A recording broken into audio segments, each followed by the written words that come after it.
by crew, please prepare for takeoff. At this time, I'm going to ask that you fasten your seatbelts.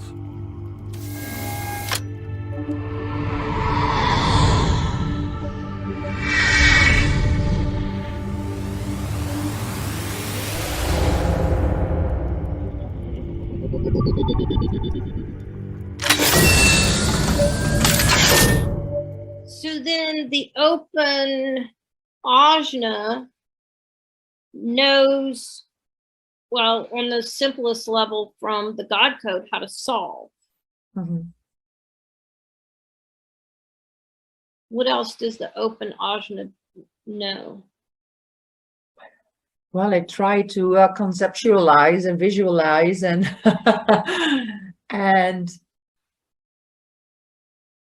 it wants to create. I feel almost it wants to create or sort out what comes into the mind, what comes into the head, because I feel that is just incoming, and then it goes through these filters to the ajna. And you can only confirm how that works, because I don't have their channel over there. But it's really, for me, like the solving is about, I see the relationships or the patterns. Yeah. Mm-hmm. That yeah, make things logical. Work or break down. Right. Yeah, and that's funny that you bring in the patterns, because I feel that I'm somebody who, yeah, that's my psychology part. I just see the pattern of humanity, and it's so universal that it's almost for everyone. I can recognize like patterns in people that are repetitive, and they come forth in all kinds of people and all kinds of relationships. But I feel for me, it comes out of that root. And maybe it is even the root, because it's a pressure center and it's like the mirroring of the head. I don't know. Like the 48 with the 36, you know.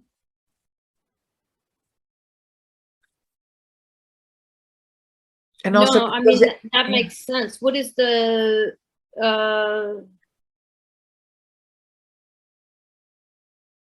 well, is it related to the 53, the 60, and the 52 down in the root? Which because one? Those the three gates that point up, 53, 60, 52. I'm looking at your chart. Oh, yeah. To which one they would be related to?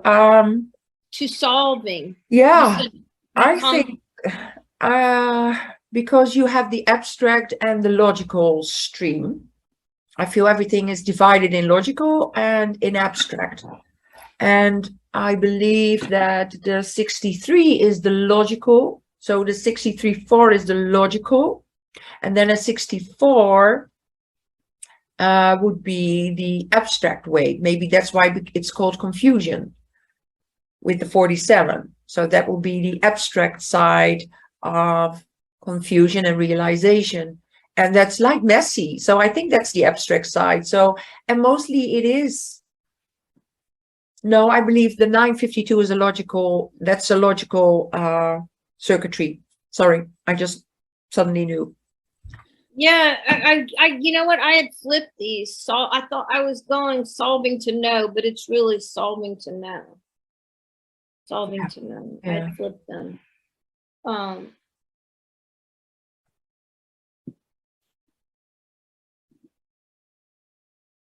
So then I have a little thing about 47 here from my book. I wrote down for myself why ? Oppressing the realization. And they call it, in my book, they call the 47 futility. And he says, I look at these 6 gates in the Ajna center and I see the source of all incorrect action, because that's what you see. These fears are fears that drive the mind to want to act. Think about the not self and the 47th gate, the gate of futility, anxiety over futility, and the futility of not being able to make sense out of things. But this was never intended to lead to action, that the futility leads to somebody doing something outrageous. It was never intended for that. It's not about acting. It's essential to understand which concepts are futile, to try to make sense of, because in fact, so many concepts are senseless. And then I have over here, after I said that, that everything creates defense, sensitivity, and triggers, every pattern needs to be assessed in order to establish if it's viable or not, if it's beneficial or not, for the collective knowledge as outer authority. Intellectual understanding the nature of being, to share and guide others who do not get it when it's correct, not to act on it. This is its driving force. Wow. That was so powerful.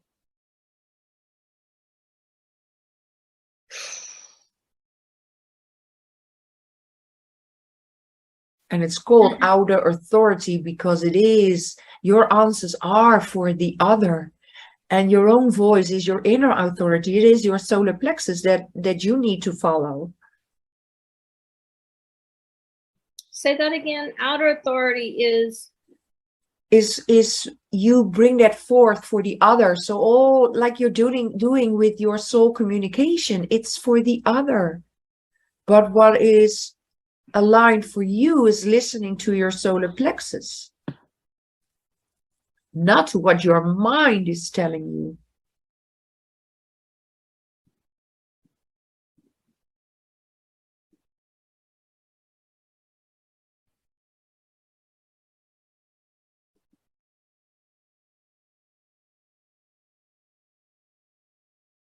so very simply, what do you feel, not what do you think? Right. Persist at feeling, not here to persist at Thinking. Yeah.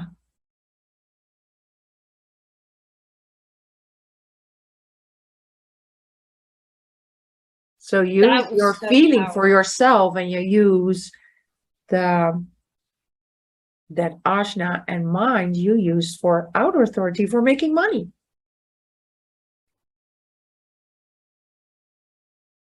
So then we were this ties back to the split, because then the persisting and feeling and persisting, that's how I grow. Yeah. And the knowing how to solve and solving through knowing is how I help others and make money. Right.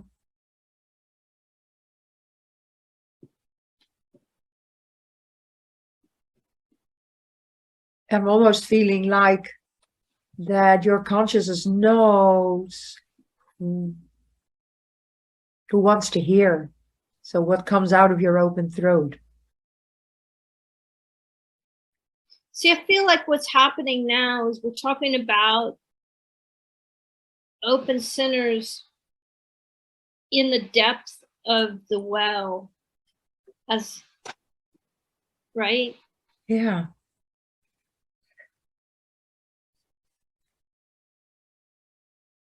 So the open G, when a person is aligned, knows when to address love and direction.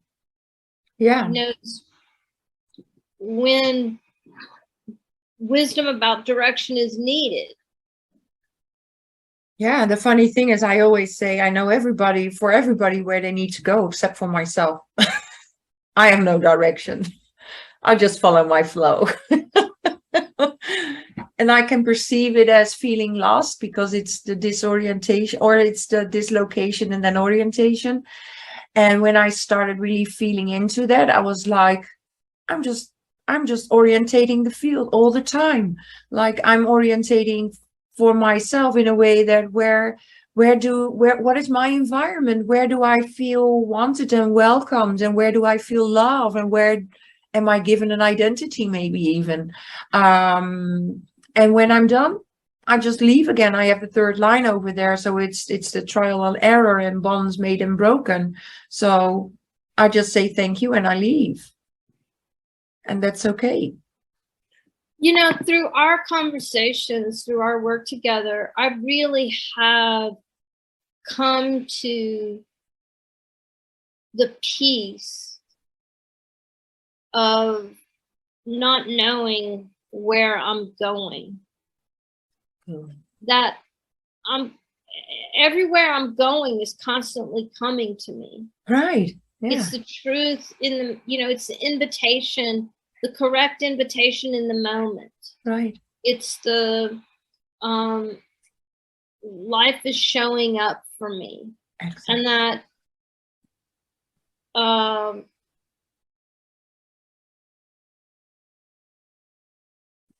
you know, there was this part of my life when I was a professor, I always ran a department. I mean, almost my whole career.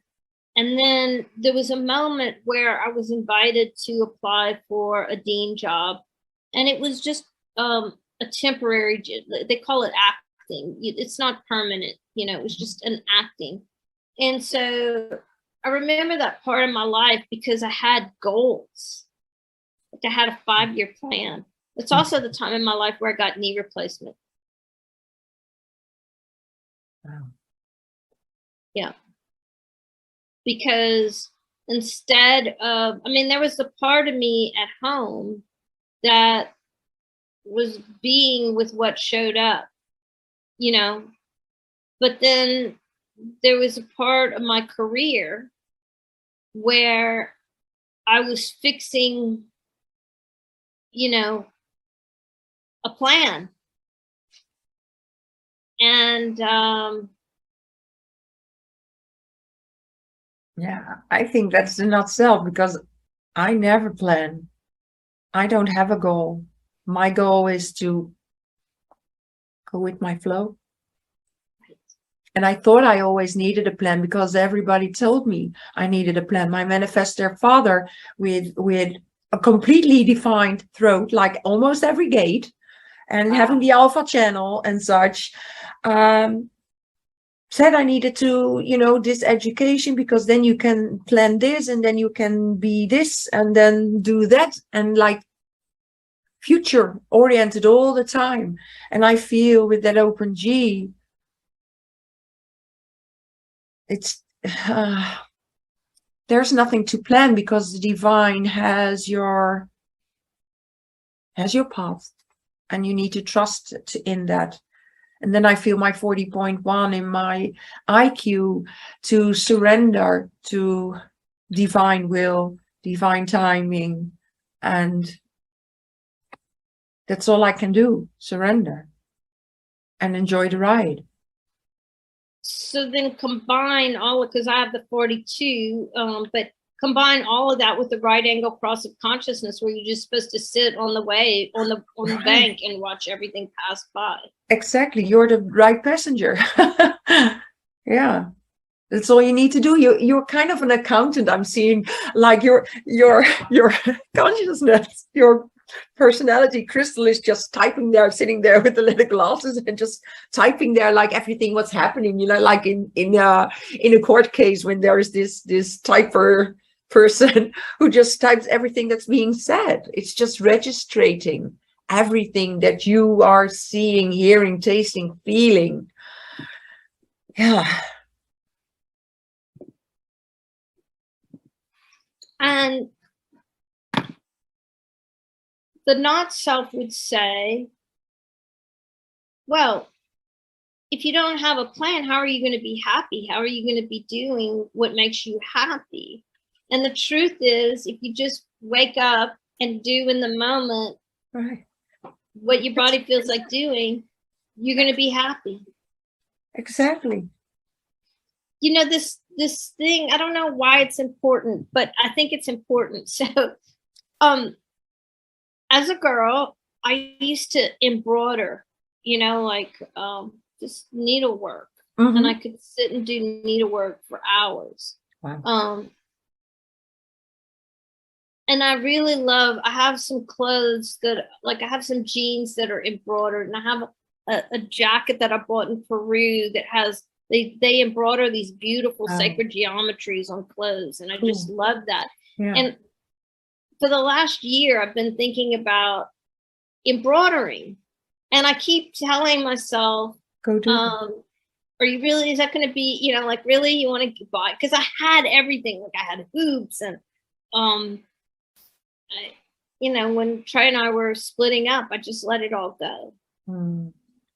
And so I've been resisting it, because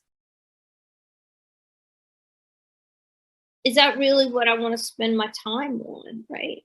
Mhm. But I think there's something here Yeah, that, I think your soul is, like, you don't even know what you're saying, right?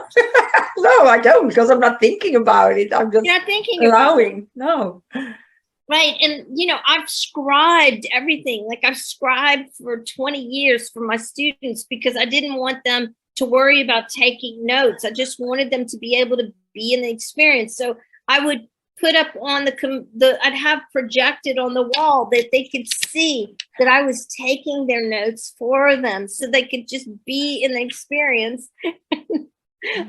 When I used to sit here at the computer and take notes during all things like this, just, important conversations with people. And, when I was starting to learn about fat brain, I was like, oh, that's pressure to remember. Is it pressure to remember? Is it me just physically, now that you said this, I'm like, oh, was I pressuring myself to remember? Because I never went back to any of those notes that I ever took. I just had them all saved. So was it really pressure to remember, or was it me just physically manifesting what I'm doing in consciousness? Is my desire to embroider just me somehow wanting to put into a physical form what's already happening in energy? Yeah. I don't know. I think you really feel the pressure to understand it all, everything that you're perceiving, that you're hearing, everything that you're taking in, what life is all about. You're trying to maybe even produce it forward as a legacy, I'm hearing. Maybe that is the pressure that you feel, like, I want to share, because I see so much beauty and so much ugliness in the world, and I want to share that with everybody at some point.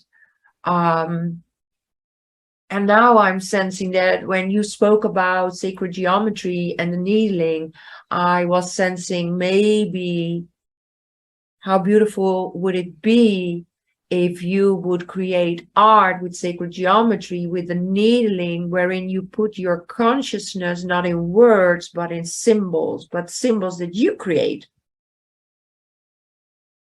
And you can sell it at Trey's store. That's Christmas. I was doing some, I had some pictures of some friends who I just adore.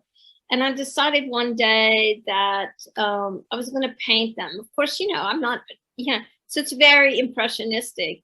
And I was working on 3 of them at the same time, and I had them. And Trey goes, if you do more of those, I could sell them at the store.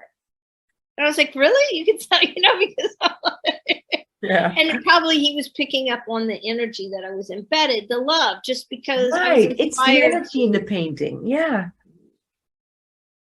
Because the paintings are not very good. I don't even, like, I need to go redo one whole face, but I look at them and I go, oh, that is right, that is off, that, yeah, but look at the abstract paintings of Picasso or such. They're just stripes and dollars, and I go, like, I can paint better than that. but I'm not selling them for $1 million or two. You know? So it's not about is the aesthetic correct? It's about what people see in them, and what they see in them is what you brought into them.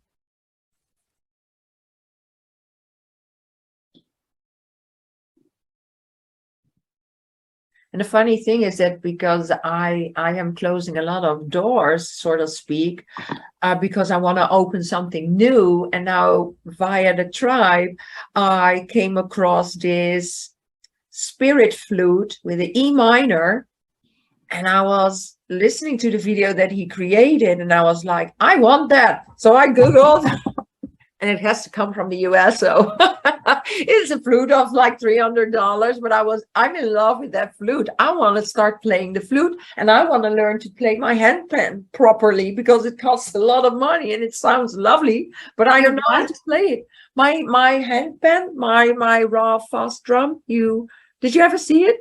No. Did I show you? Oh my gosh. I'm excited. Show me. I'm in my PJs, by the way, just so you know. Oh yeah, that's okay. Usually I am. Okay.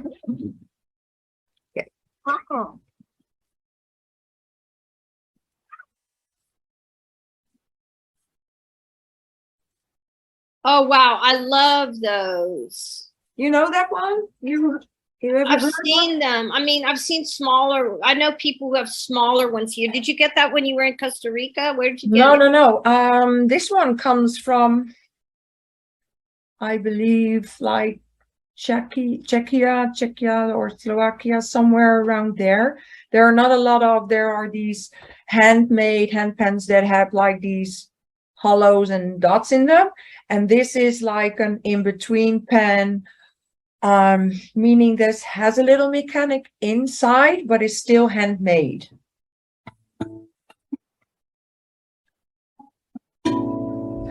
I'm not playing right now, but I'm just want to let you hear the sound, the harmony, the vibration on those are so beautiful.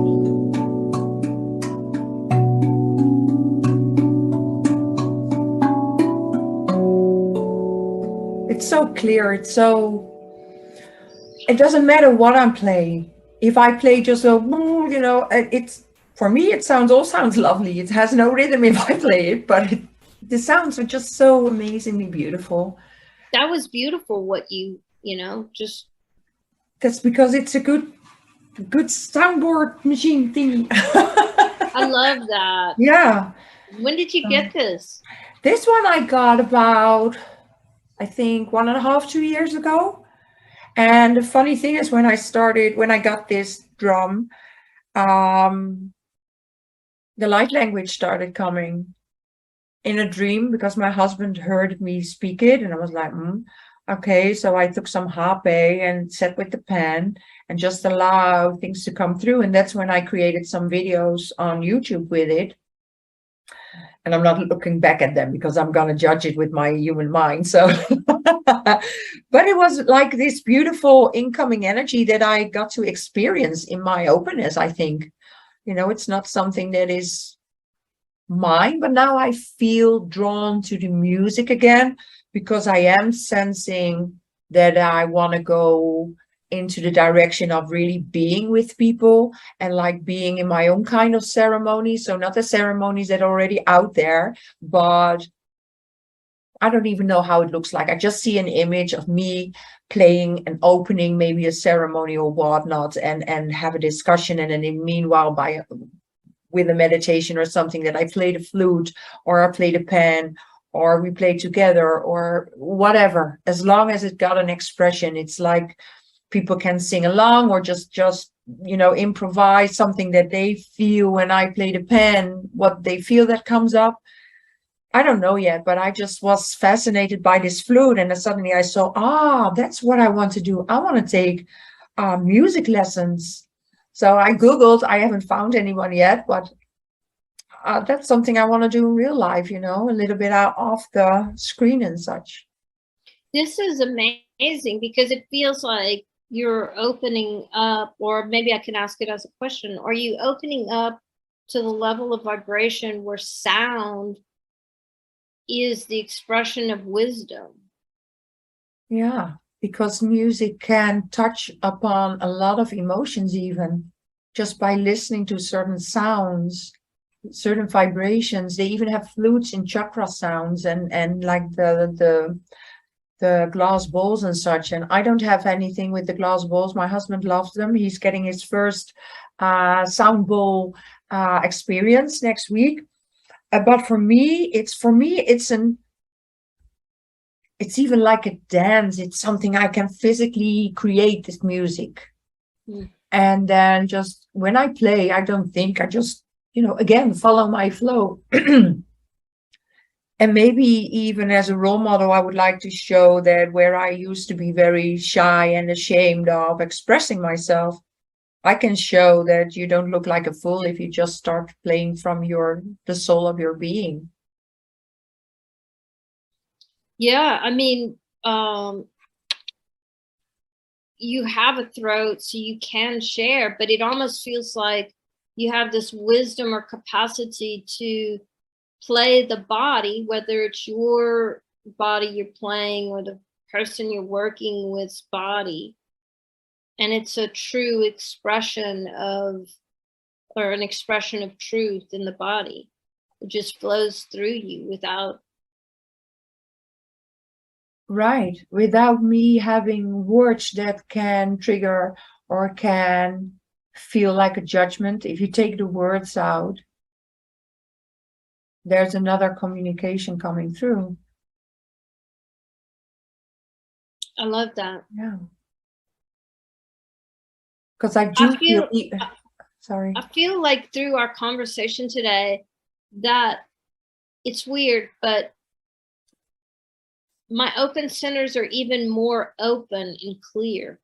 Wow.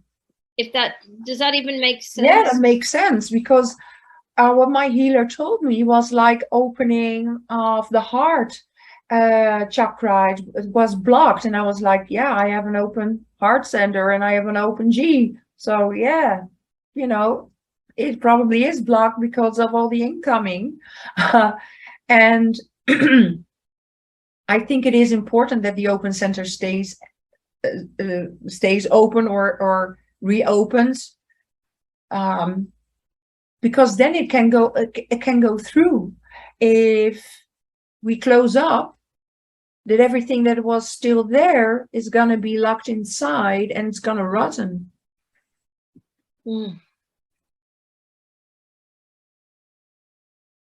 Mm.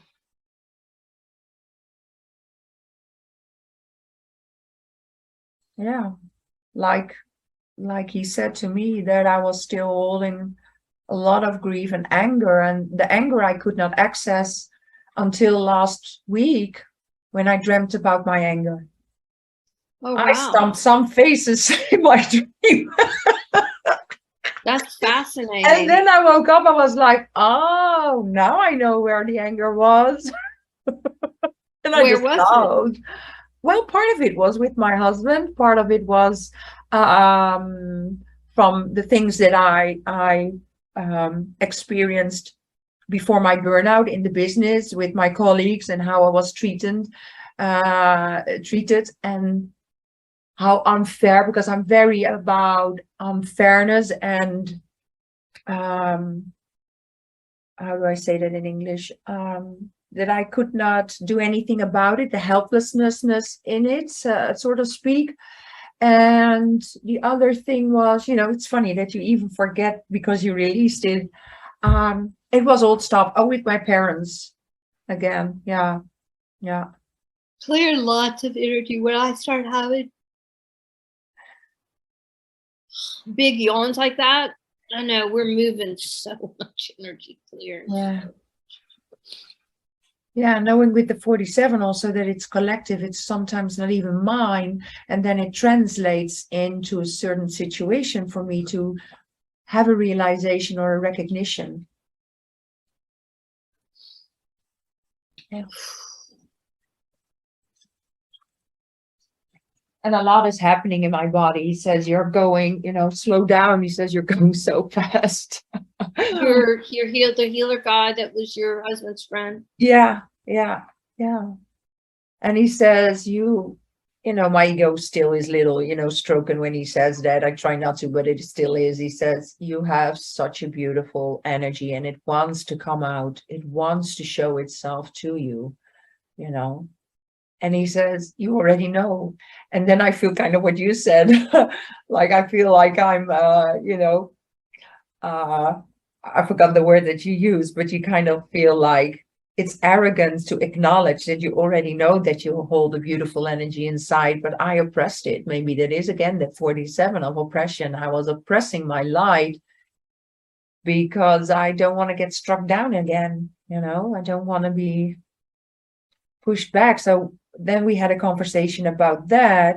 And I even had my own realization in it that if you really stand in your truth, in your integrity, in your light, come. Nobody can hold me down and back me up or strike me down. The light is always stronger than anything else. It's just the jealousy of other people that cannot hold your light when they see it. But if they are ready, they can see the light in themselves when they see me and allow their light to shine brighter. That, I think, is such,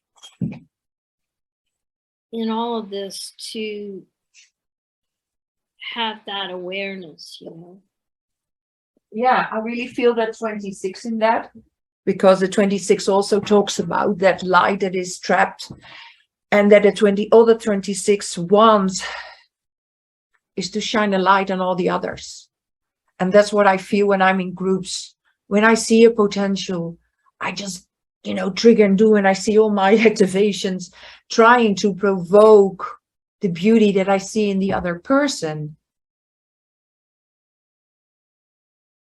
Yeah, and I'm because I'm experiencing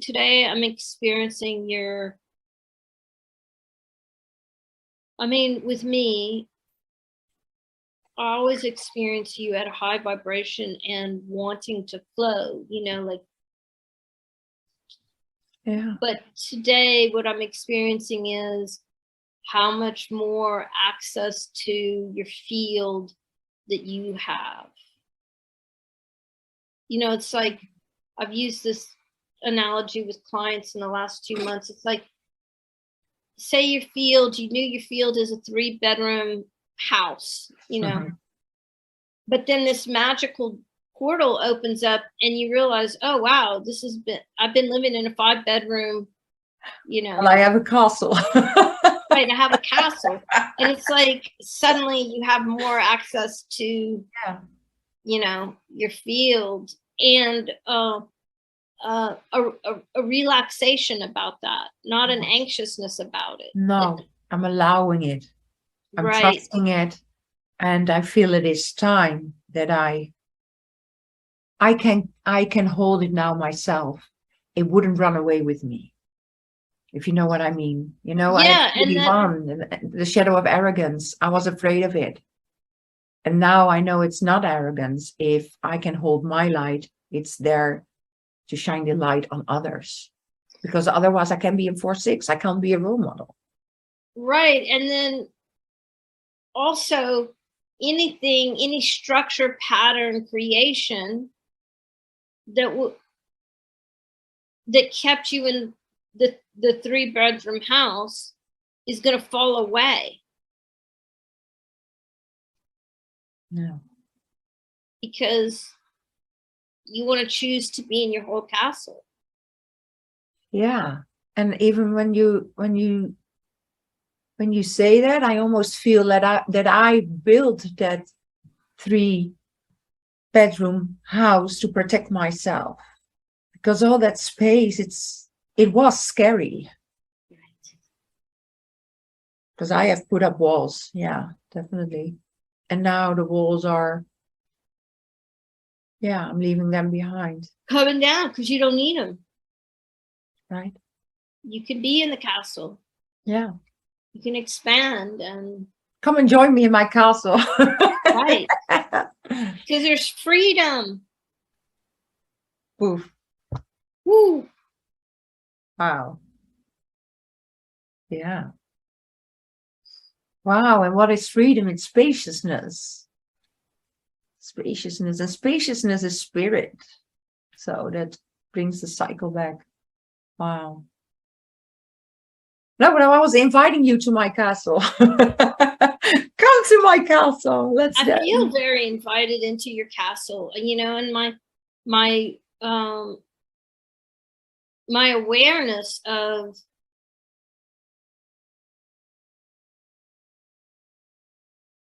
as much as I already experienced the wisdom of you is that much more again and again. You know, it's like you have access to so much more, and it's so grounded. It's so grounded as I experience it. So it's so pleasing to me. You know, it's that. Yeah, but it has to do with you as well, because I can't have that access with everybody. It's you that's accessing me, so to speak. If you were not who you were at the level you are, maybe I would still be locked, or so to speak, if you know what I mean.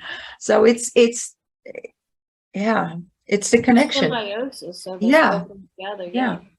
Yeah. I mean, seriously, that's what I was saying earlier about, you know, I have a lot of work that I do, and I don't have a whole lot of, you know, I guess we have time for what is important to us. We have time for what's important Priorities. to us. Yeah, And so, you know, there are certain people I will make time for. exactly.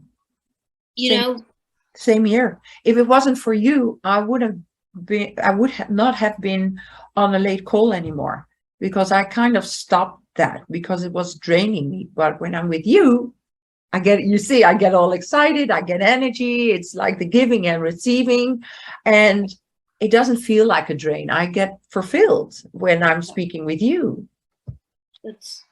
And it probably is really late there. We should hang out. Yeah, we should I'm like, probably what time is it? It's like, for me, it's 10 minutes, it's 10:20 Oh my p.m. gosh, go to bed. I've loved every minute, and I'm so grateful. And we'll keep going. I mean, if you want to. Yeah, definitely, because like I said, I love having the conversations of these open perspectives, and I don't feel like you are trying to condition me with your defined head and ashna.